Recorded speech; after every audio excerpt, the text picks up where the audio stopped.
Welcome to this week's edition of Next Steps Forward. I'm your host, Chris Meek. As always, it's great to have you with us again. Today's guest is Mariannette Miller-Meeks. She's a congresswoman from the great state of Iowa, who won her first term last year by one of the closest margins in U.S. history, by just 6 votes. Yes, count them. 1, 2, 3, 4, 5, 6 votes. Congresswoman Miller-Meeks originally dreamed of becoming a teacher because she loved school and she wanted to share her passion for learning with others. But she was severely burned in the kitchen fire when she was in 10th grade. That incident changed the rest of her life. We'll talk about that and much, much more today with our guest, Congresswoman Mariannette Miller-Meeks. Congresswoman, welcome to Next Steps Forward. Well, thank you so much, Jim, and let me wish you an early Merry Christmas. Thank you. I mentioned the kitchen fire, but before we get to that life-defining moment, what was your life like growing up before that day? Well, you know, when you're young, you think that you have a very happy childhood. I was one of 8 kids. I'm the 4th. My 2 older brothers were my half brothers, although we never referred to them as half brothers. They were my mother's 2 sons from an earlier marriage. My dad was in the Air Force, and he was a master sergeant in the Air Force, so we traveled around quite a bit. My mom had a GED, and she also worked, so both my parents worked the entirety of my life. I can't remember a time when they weren't working, and it is very common in most large households. We moved around a lot, and the older kids took care of the younger kids. So we had the big kids and the little kids, and I remember learning how to fold laundry at 8, and then started cooking for the family at about 10 or 11. And it wasn't until I was, in the Army on my own that I figured out you could cook for other than 10 people. So there's a, typical standard fare. And, there were hard times. We were very humble circumstances, but also there was a lot of friction in my parents' marriage. And at one point in time, they were divorced for 2 years and then they remarried. And I think for me, learning how to read at a very young age, my mom and dad said I learned to read when I was 3. And I think that that's true because I can remember reading, which often were a lot of Bible books or, any box, cereal box, anything. And I think that love of reading really helped propel me along. What caused the kitchen fire, and what was the extent of your injuries, and how long was your recovery? Well, great question. So my dad was stationed at Wright-Patterson Air Force Base in Ohio, and it was in February. We had gotten out because of the snow. And so we had cooked, breakfast, and then we'd cooked lunch. And I always cooked in a big cast iron skillet. And we had cooked some potatoes and onions for all the kids that were in the house at the time. And my youngest brother, who was almost 11, was out playing in the snow, and he came in later. And we were in military housing, as a matter of fact. It was our first 2-story house ever and the first time we ever had 4 bedrooms in an apartment. And so all of my siblings were upstairs, I was downstairs, and I smelled something burning.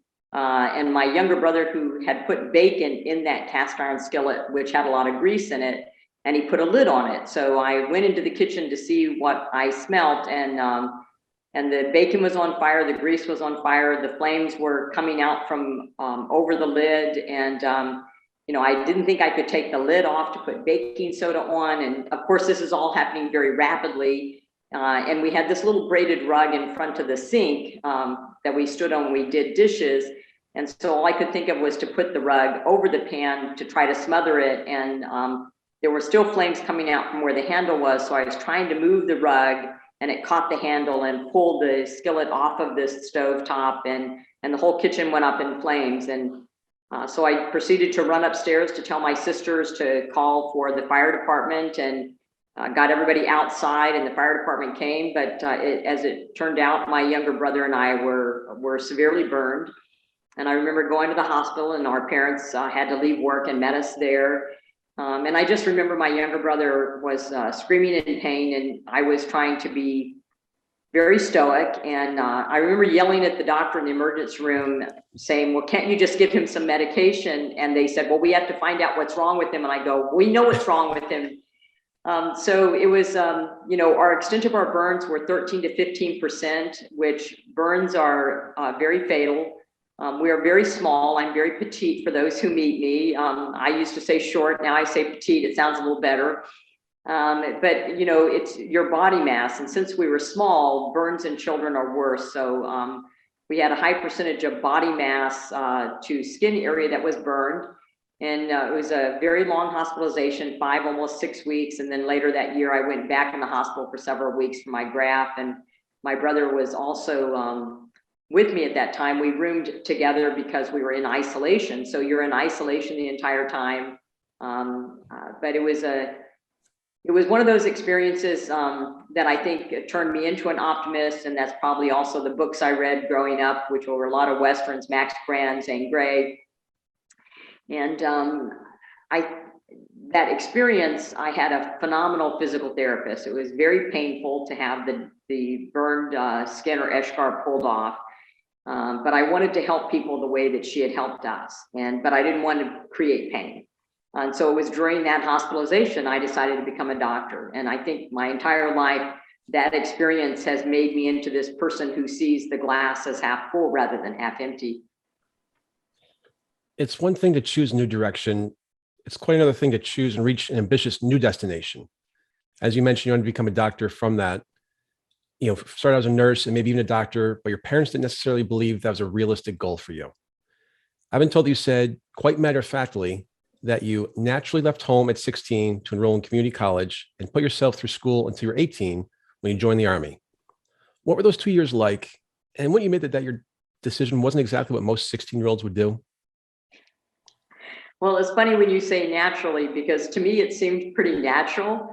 My parents, you know, when you're young and your parents are dismissive or they try to dissuade you, or you think they disapprove of something you want to do, you think they don't have faith or confidence in you. And no one in my family had gone to college. My parents were extremely bright, very intelligent people. They were self-educated. They were extremely well-read.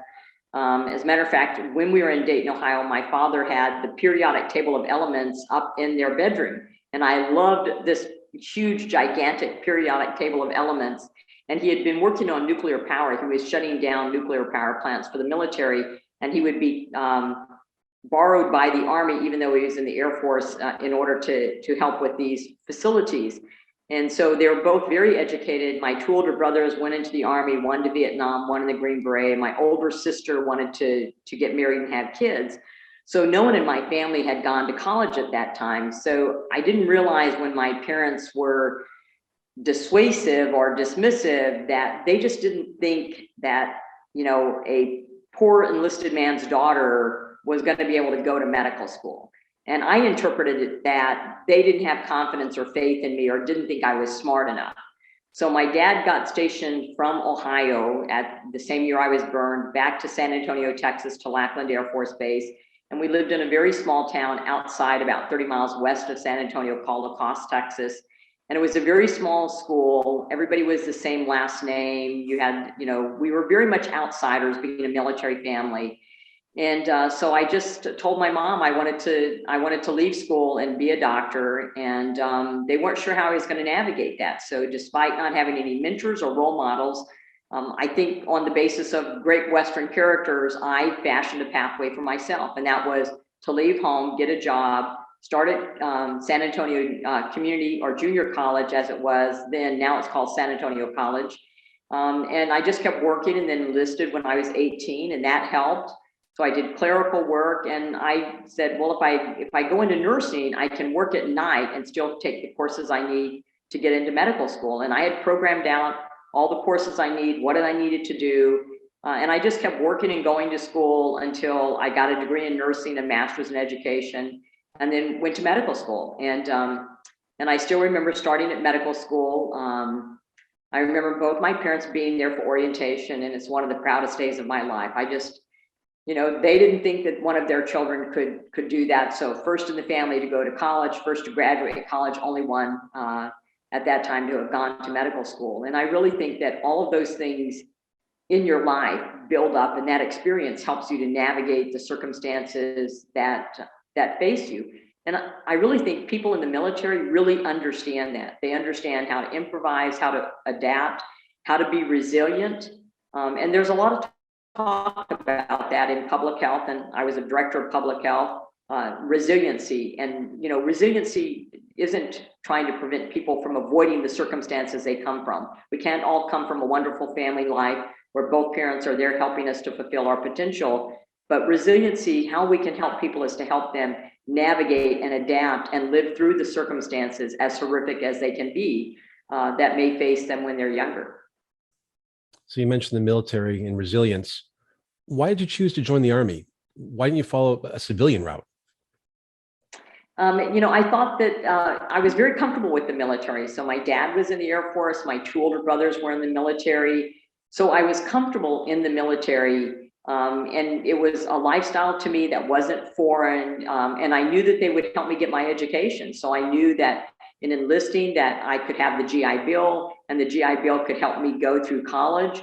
And I had a lot of experience in the military through my father. It seemed like every Armed Forces Day and Memorial Day and July 4th, almost every one of them, we were at a military base doing various activities.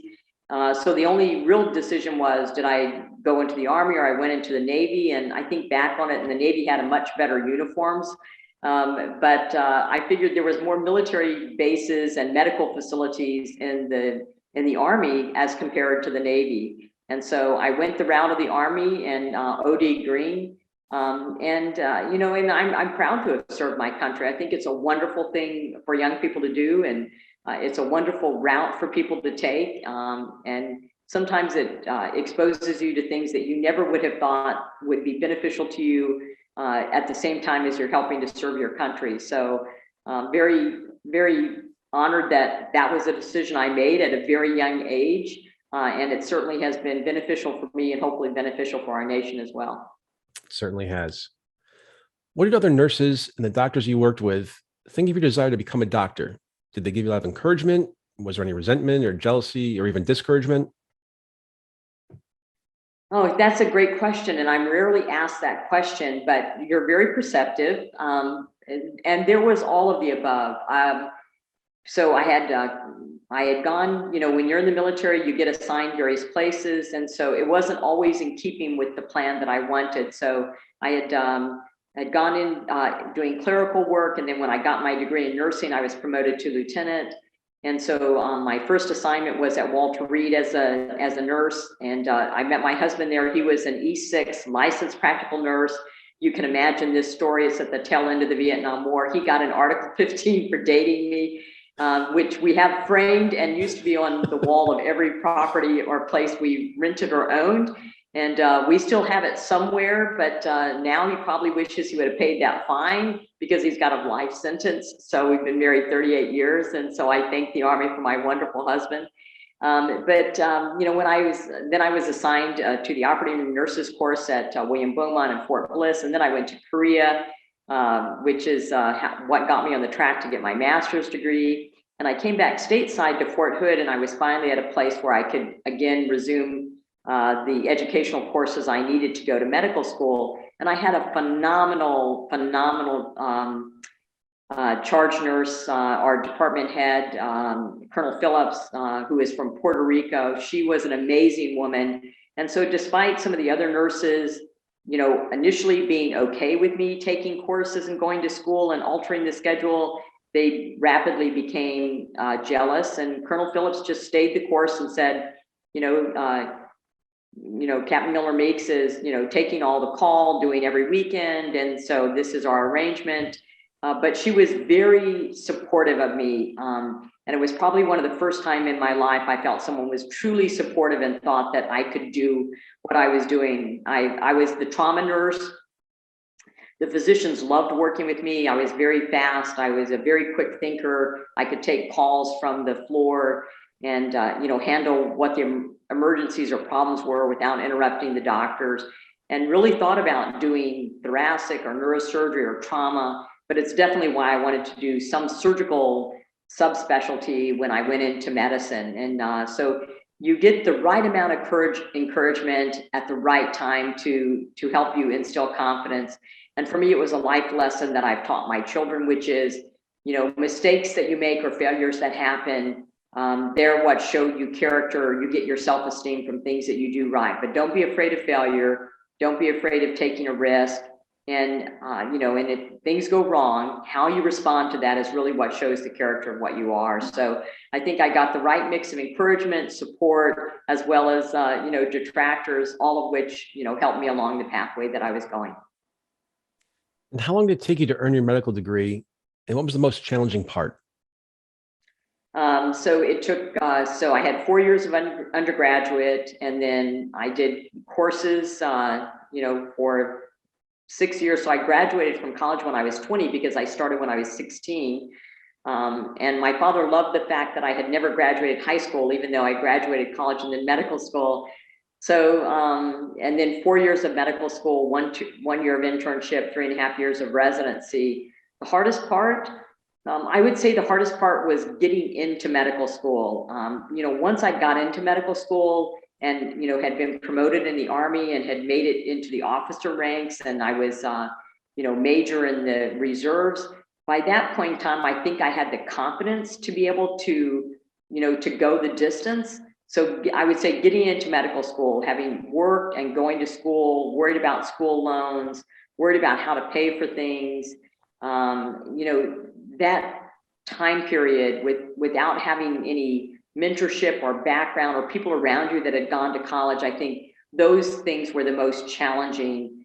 But I never lost faith. I never lost hope. I always thought I could do it, and I just had to stay the course and work hard. And I would finally get, to be a physician. And then, as you have a plan, but then once you go to that place, then you see there's some place else you want to go. So now here I am in Congress, which I never started out wanting to be a politician or in Congress. This show, Next Steps Forward, is about leadership through adversity. How'd you lead yourself forward? How'd you keep yourself motivated through a long professional journey when many people have given up? That's a great question. I think one is that setting goals, I think, is very important. And I think that's one of the things that the military helps people to do, whether it's through short courses, whether it's through long training. I think the military is very good at helping people to set goals. Maybe it's just a goal for discipline, but it's a good habit to have to set a goal. It can be big, it can be little. But achieving a goal helps you to gain self-confidence and self-esteem. And you can also, park for a while and come back, and that's okay. And being able to forgive yourself. So I'm raised Catholic, and I always hated confession. I hated doing it. But as I got older, I realized how very important confession and forgiveness was, and forgiveness for other people. Because it helps you to forgive yourself, and it helps you to, to get past where we fail. Because all of us are going to fail, all of us are going to make mistakes, but you have to be able to forgive yourself the mistakes that you make so that you can go forward and go on. And so I think setting goals, very important. And then realizing that, all of these little platitudes you grow up with, in every cloud, there's a silver lining. You can make lemonade out of lemons, or you can have lemons. So I just think I had, the right kind of attitude that was reinforced by the way that I grew up. I saw parents who worked very hard, and they had setbacks, but nonetheless, they were able to achieve certain things and create a better life for themselves and their children. And then again, I think the things that I read growing up, the types of books that I read, all of that, I think, led to service me and to help me through the circumstances of what I was trying to get through. And then I remember saying to one of my patients who was going through an incredibly difficult time, and I said, "You're always so happy, you're always so pleasant, you always smile. I bet people think that you never had a care in your life." And she admitted that that was true. So I think I've learned such valuable life lessons from my patients as well, when I was a nurse and also when I was a doctor. A few moments ago, you said you wanted to become a surgeon. You're an ophthalmologist, which involves performing eye surgery. What is it about that particular field of medicine that attracted you to it? Well, when I was applying for residency programs, so you think that the hard part's getting into medical school. Then you get into medical school and you realize you're not done with all the tests, that it continues. And what kind of residency program you get into really is determinant upon how well you do in medical school. So your grades within medical school, the tests that you take. And so when I was applying for residency, the two hardest specialties to get into were ophthalmology and orthopedics. And my colleagues all thought I should go into ophthalmology. And so I know that I wanted to do something that was surgical, and ophthalmology had surgery. And the things that I was thinking of doing, thoracic surgery, because I'd done a lot of that as a nurse, neurosurgery. I had tutored neuroscience as a second-year med student, loved the brain, loved the spinal cord. The whole interconnection I thought was fascinating. I also wanted to be married, and I was engaged to the person I had met 5 years earlier at Walter Reed. And he was also going to school and had gotten his degree in nursing. And so I knew that I wanted to have a lifestyle where I could have children as well, and have a marriage, and support, a spouse that was also working. So as I looked at all of that, ophthalmology had surgery. It also had patients of all ages, so I wasn't restricted to one age group.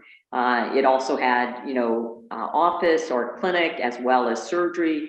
So as I looked at all of the specialties and the fact that I was Alpha Mega Alpha, which is the National Medical Honor Society, I was also National Nursing Honor Society when I got my degree in nursing.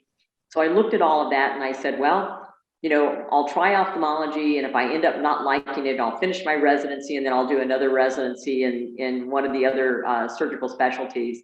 And so I didn't even do a rotation in ophthalmology by the time I had applied for my residency. I did that in my fourth year, but loved what I did in my rotation as a fourth year medical student, and have loved ophthalmology ever since. So it's a phenomenal specialty. I hope to do missionary work now that I'm in Congress and not working. And I miss my patients. I miss the practice of medicine. I miss taking care of patients.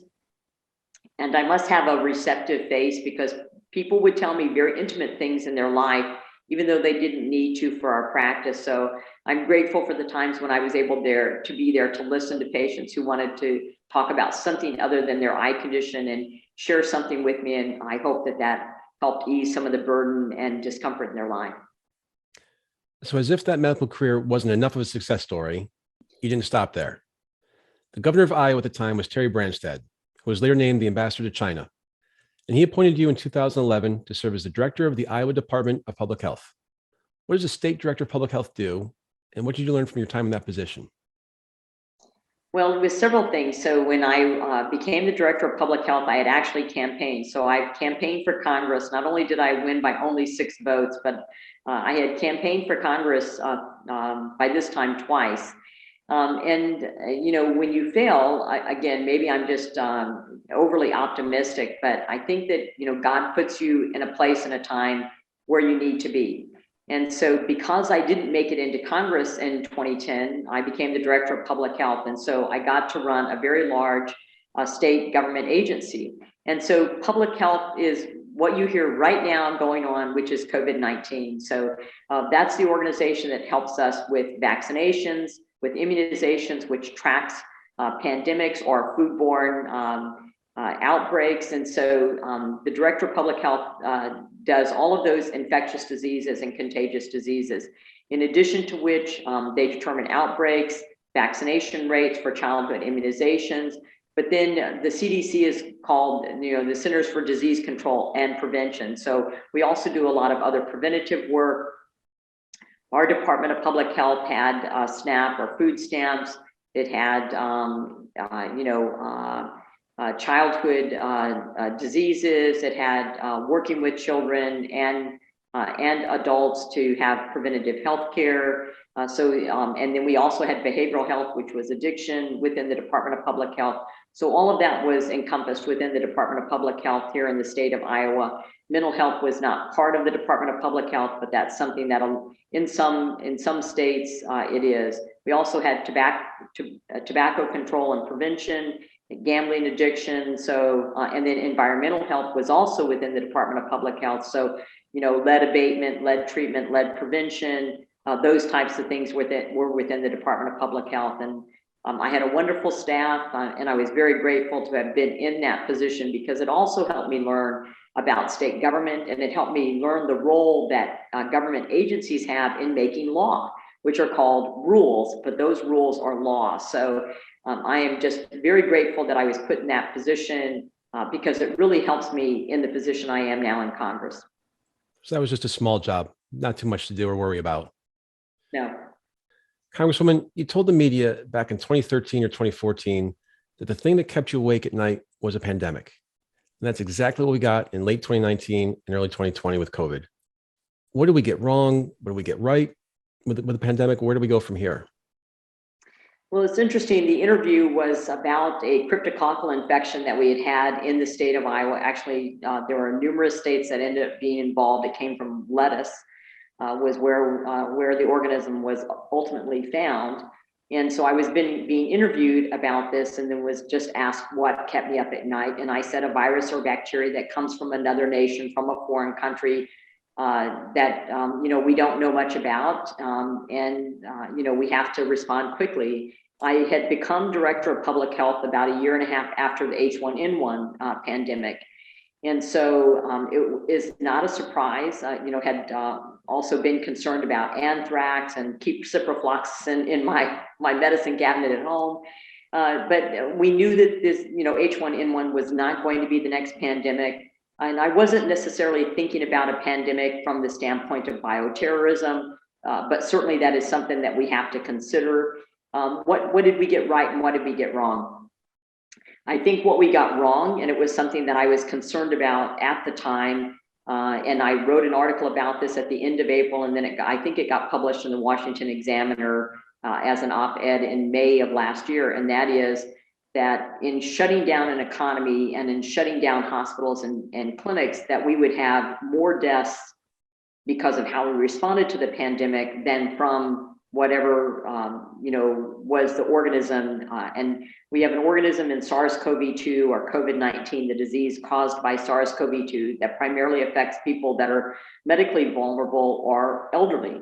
And we're now, I remember asking Dr. Walensky of the CDC in April, how many excess deaths at that time did we have from how we responded to the pandemic?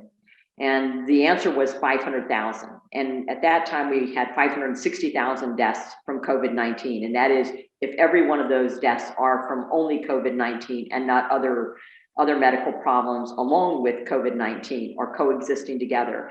And so I was concerned about deaths from cardiovascular disease like myocardial infarctions or strokes, deaths from people not getting screened for cancer and or not being treated for cancer, diabetes, and then I was very concerned about mental health and what would happen with depression, anxiety, that there would be increased suicide and that there would be increased drug use, drug addiction, and drug overdoses. And that has come true. In January of this year in San Francisco, the San Francisco Chronicle published that there were over twice as many deaths in the 18 to 45 age group. And remember, these are not the people that are susceptible to die or get seriously ill from COVID-19. But in that age group, there were over twice as many deaths from drug overdose than there were from COVID-19. And the numbers are staggering. The numbers of youth suicide, the Las Vegas school system opened up to in-person learning in January because in 2020, between March and June, when they were closed, there were 6 deaths among young students, and between July 1st and December 31st, there were 12 additional, the youngest of which was age 9. So given that human beings are social animals and that we connect socially, I felt our response to the pandemic was incorrect, and we should learn from that because this will become the precedent for other pandemics. The other thing was that we had too much focus and confidence in the CDC and the FDA that they would get the testing right. So the University of Washington had already developed a test for COVID-19. And instead of utilizing that testing mechanism, we were waiting for the CDC and FDA to develop their own tests. So we lost time in testing that would have been very beneficial that we could have had. What did we do right? I think having people to not be in large groups, to isolate themselves, or to be in smaller groups, I think was appropriate. Masks are, they're semi-effective. And I think early on, we should have just been transparent with people. We don't want people buying N95 masks, but other masks, they're not 100% effective. They're maybe 30% effective, but they will capture the large, liquid droplets where the virus is inhabited, and they will help to prevent some spread, but I'm not for a mask mandate. Careful hand washing, temperature checking, avoiding going out or around people when you're sick. Those messages probably have done more to help to prevent illness and infection. The other thing I think we've done wrong, because I think the pandemic was politicized, was we haven't talked about those things that can prevent illness and death. And so you hear a lot about them. There's a lot of censorship when you talk about it or you post things on social media. And, science is about experimentation. It is about, having a debate, having a discourse. And when scientists and doctors and healthcare professionals cannot talk amongst each other and around each other because they're afraid of being censored, or they're afraid that they won't be accepted by their peers, or they won't be able to be invited for a talk or publish in a journal, that is extremely detrimental to how we can advance medicine and advance discourse. So those are things that I think, have been wrong. The other thing is we continue to focus on cases. And I've said for months to stop focusing on the numbers of positive cases and focus on hospitalizations, especially ICU hospitalizations, and death. That's the real metric, because in my mind, we probably reached immunity in the April or May time period, given the numbers of vaccinated individuals and the numbers of people who had immunity from having infection.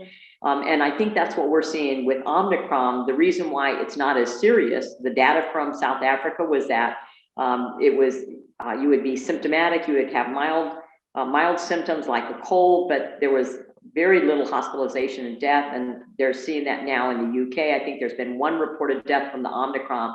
But the reason it may be so mild, even though it's highly infectious, meaning contagious, may be because we already have immunity. So I think we need to focus.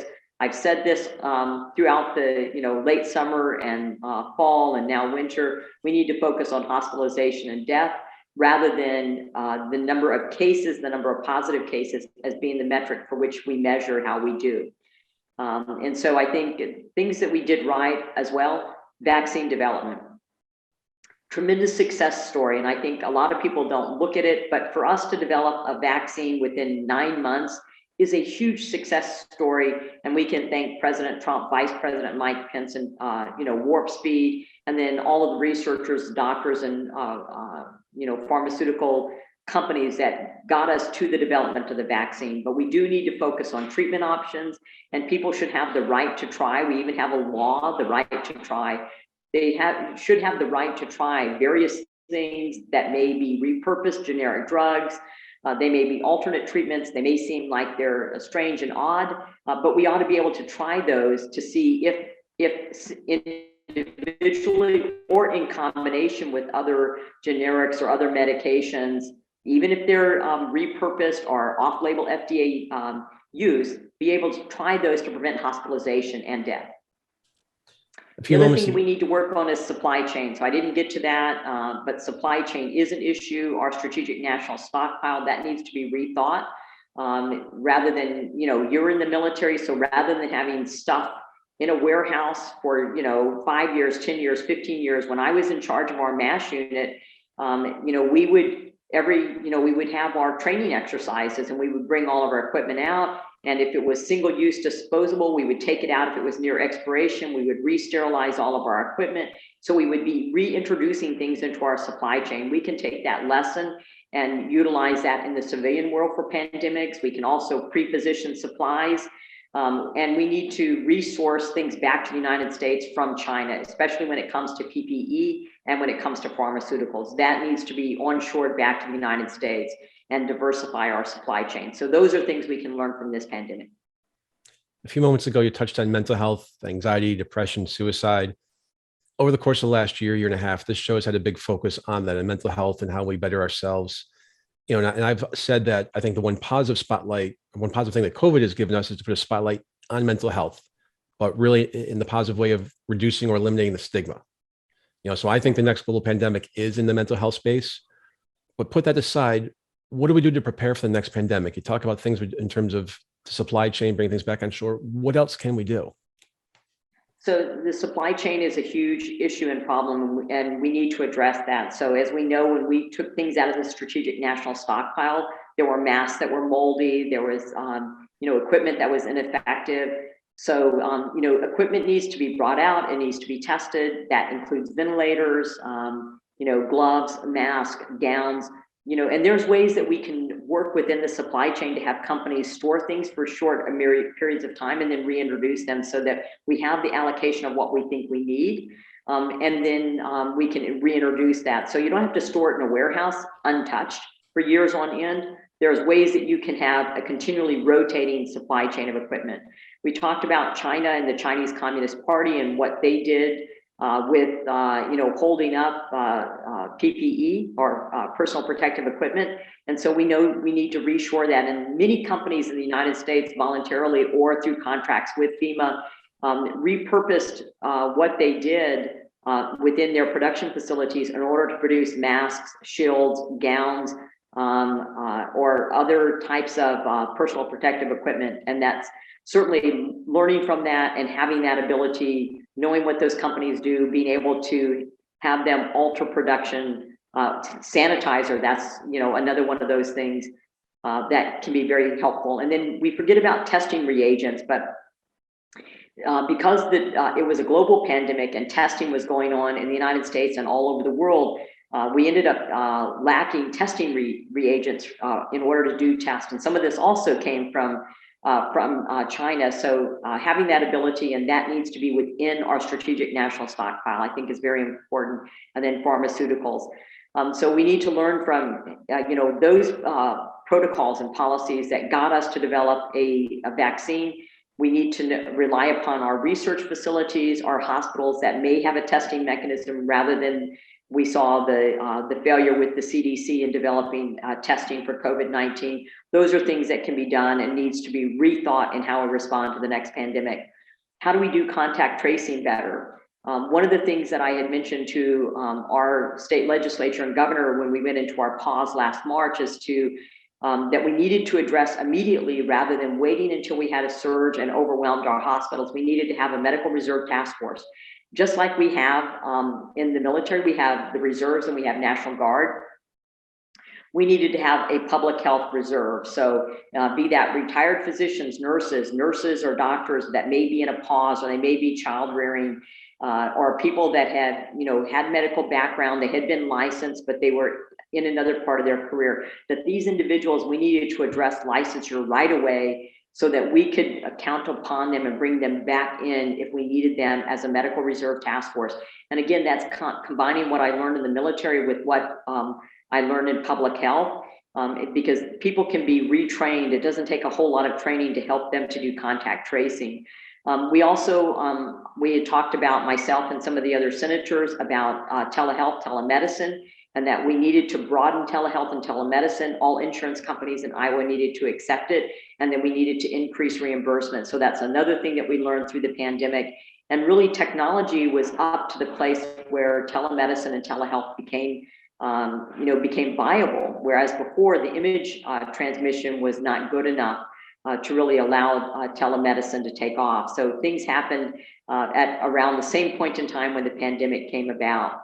I know I'm forgetting some things, and probably your listeners will be able to fill some things in, but I think all of those are valuable things that we learned, and we should never forget that as bad as the pandemic has been, there are things we can learn. And just like we do in the military, when you do after action reports, we need to go through this one to further determine what we did well, what we did right, and what we can do better the next time. And a failure to do that will create delays in care, delays in treatment, delays in testing and response in the next pandemic. So it's very important that we go back through this pandemic with a critical eye to what we can do better the next time. Let's shift gears for a moment and go back to your historic election. What was your reaction when the dust settled after election night and you found out the margin was only 6 votes? I know there are a lot of twists and turns between election night and when your opponent finally dropped her challenge, but give us a bit of an idea of what happened and what got you through that difficult time. Well, election night, we were ahead by several hundred votes. We had us up ahead by over 400. We're following the Secretary of State's website, and they had us up by about 300. So even on election night, we knew that there were going to be challenges. We knew that the election was not over. Even though I had won, we knew that you would have this time period up until about a week, till the Monday after the election, for any mail-in ballots that had gotten to the county courthouse. Those ballots would be counted. There are also what are called provisional ballots. So those are ballots that are set aside because perhaps somebody didn't have their photo ID when they voted, or their address had changed. So we actually, even that day, had a plan and a strategy. So, and you're in the military, I'm in the military. What's one of the things you learn in the military? If you fail to plan, you plan to fail. So immediately, right away after the election, even though we were ahead and even though we won, we had to plan out a strategy for the provisional ballots, which would be finally determined at the official county canvass, which is 1 week after the election. We then had to plan for the recount, and then we had to plan for certification, and then we had to plan for it to go to the Iowa courts. And it wasn't until I went to orientation in November that I realized I also had to plan in case it went to Congress. So we brought together a legal team. We kept our campaign team. We continued to employ all of our campaign staff and team. So we had a three-pronged approach. Communications, we kept all of our communications team, and we also had communications with the House Committee on Administration, which is part of the Congressional staff, and then also with the National Republican Congressional Committee, the NRCC. So we had a communications, PR strategy, we had a legal strategy, and then we had, what we had to do on the campaign end. So all of those had to meld together and work together, because if you were trying to do something communication and PR, but it put you in a bad position when you brought things to court, or it was going to make it difficult for the legal team to be able to argue it in court, whether we won the recount or didn't. All of those things had to work together. So we had numerous conference calls with 20 to 30 people on a conference call to be able to get through that. So what got me through? One is that having faith in God. Two, I have a phenomenal husband and family who supported me every single step of the way. We would have very high highs and we'd have very low lows. And throughout that, you just know that you have to focus on the mission, focus on the task at hand, and continue to work through that process. It's interesting that I always thought that we would win through Congress.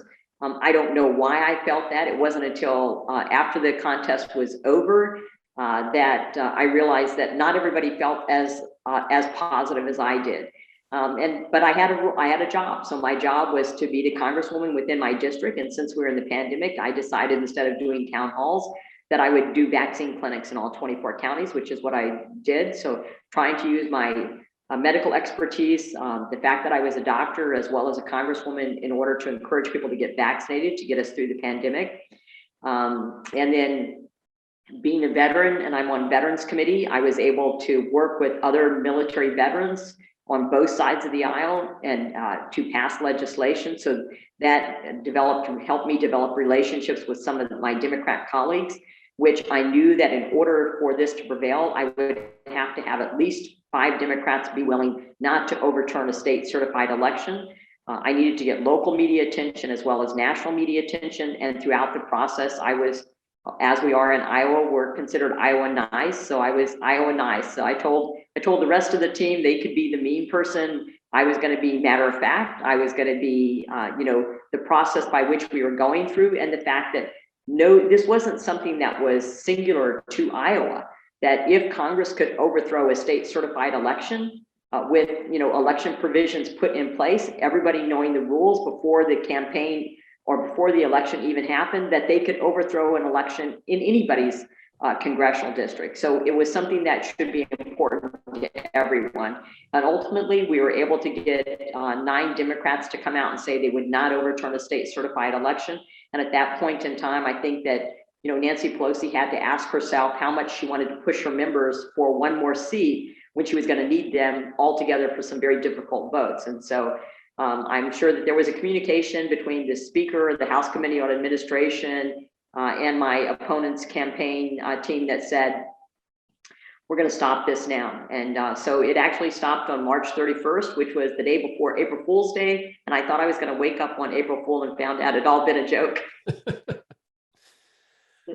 So now you're finishing your first year in Congress. What issues are important to you? What are you working on and why? So I'm on Homeland Security, Education and Labor, Veterans Committee, and then the Select Subcommittee Task Force on the Coronavirus. Veterans issues are very important to me. I think I've passed 11 bills, if you consider the ones that are rolled into the NDAA, or the National Defense Authorization Act. Most of those are veterans bills, so whether they're veteran suicide, PTSD, educational benefits for veterans. Remember, veterans that are on the GI Bill, if they were in college during the pandemic and there was a pause in their education, and their GI Bill benefits would run out during the pause before they could finish their degree. So Mickey Sherrill and I, she's a Democrat, worked on extending GI Bill benefits if they're paused, if their education is paused through no fault of their own, both, and that on the disability front as well. Educational benefits and workforce. We have a vet tech bill, which we got. It's a very popular 6 months training in technology, whether it's computer science, whether it's repair, whether it's coding. It's a very popular program. It's 6 months in length, and we have well over 2,000 veterans who are now employed at average salaries above $57,000 a year. So, and we know that for a veteran for PTSD, that if you're employed and you have support, you're less likely to have mental health problems and less likely to commit suicide. So, working on those issues, suicide prevention within the military. One of the bills I'm very proud of that passed the House unanimously and then got put into the NDAA was Veterans in Parks. So it's lifetime passes for veterans, Gold Star family members, and active duty military, which then goes into their veteran status. And we know that being out in nature, whether it's hunting, walking, on a river, that helps us with our physical health, our mental health, and our spiritual health, and hopefully is an avenue through which, our veterans will not commit suicide. So it's a bill that I'm very proud of as well. We have just a few minutes left. How do we convince young women that they can run for Congress or be lieutenant colonel in the Army or become an ophthalmologist? As a father of 2 daughters, what can we do to inspire young women and girls to reach the professional heights that you have? Well, first and foremost, I'm going to say that you already have provided that roadmap and that role model for your daughters. So you're providing that as we speak by what you've done in the military and then what you have with the Next Steps Forward program. So I think you're well on the way to doing that. And just as much as we want to inspire young women, we also want to inspire young men. So on both fronts, I think knowing the support and the importance of family, the importance of fathers in the lives of their daughters, the importance of mothers in the lives of their son, and to both children, to not be afraid to admit our mistakes to our children, and to let them know that the mistake is not what defines you, it's how you respond to that defines who you are and the character that you have. And there are much smarter people and more noteworthy people than me saying that. So I think those are things that we can do. Let them know that the path is not always even, but it's not the cards that you're dealt with in life that determine who you are and what a success you are. It's how you play the cards you're dealt. And I think all of those things lead us to a pathway, and successes and how much money you make. It's the journey and the adventure that we go on. Having a good attitude, smiling a lot. I think always remember that somebody else may have a worse circumstance than you have. And if you can help lighten their load, that you may be doing something that you had no idea would impact somebody in the way that impacts somebody. So I think all of us have a role in trying to help people be encouraging, be supportive, and letting people know that success is just around the corner for them. You just have to have the tenacity, the perseverance, the wherewithal, and the right attitude to grab at the brass ring.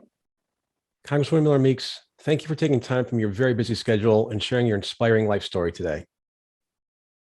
Well, thank you so much for having me, and it's been wonderful to be on you. I hope that we can continue this conversation and relationship with your listeners. You're an inspiration to so many people, and I hope that in sharing my story, there are some people that are inspired by it, and they can feel free to contact me through you or through our office in Washington, D.C. I look forward to that. Thank you. And as always, thank you to our wonderful audience for tuning the next steps forward.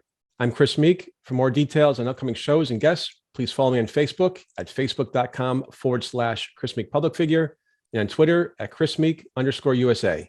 We'll be back next Tuesday, same time, same place. Another leader from the world of business, politics, sports, or entertainment. Until then, stay safe and keep taking your next steps forward.